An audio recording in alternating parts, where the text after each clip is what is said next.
सय्यदनगर परिसरात राहणाऱ्या अन्सारी कुटुंबात 4 दिवसांपूर्वी एक विवाह झाला होता.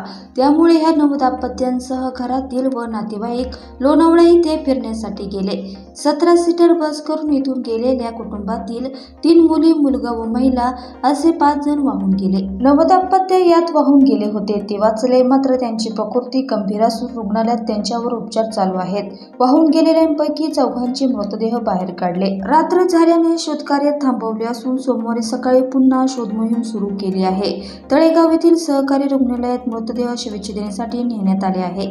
नूर साइंस्ता अन्सारी वय 35, अमीना आदिल अन्सारी वय 13, मारिया अन्सारी वय 7, उमेदा अन्सारी वय 6, अदनान अन्सारी वय 4 वर्ष, सर्वजण राहणार सय्यदनगर, हडपसर, पुणे अशी वाहून गेलेल्यांची नावे आहेत. येथील पाणी कमी असल्याने ते खडकावर बसले होते. पावसात डोंगरमाथ्यावर मोठा पाऊस पडल्याने हे 5 जण वाहून गेले. ही घटना दुपारी 12:30च्या दरम्यान घडली. ही घटना हडपसरमध्ये समजताच येथील नागरिकांनी हळहळ व्यक्त केली आहे. सय्यदनगर येथील मौलाना असणारे सलमान अन्सारी यांच्या 2 मुली, त्यांची मेहुणी व मेहुणीची 1 मुलगी आणि मेहुण्याचा 1 मुलगा असे 5 जण ह्या पुरात वाहून गेले.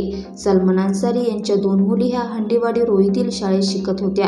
ही 4ही मुले लहान असून त्यांची मेहुणी नूर अन्सारी ही घरकाम करत होती, तर मेहुणे यांची बेकरी असून त्यांचाही 1 मुलगा यामध्ये वाहून गेला.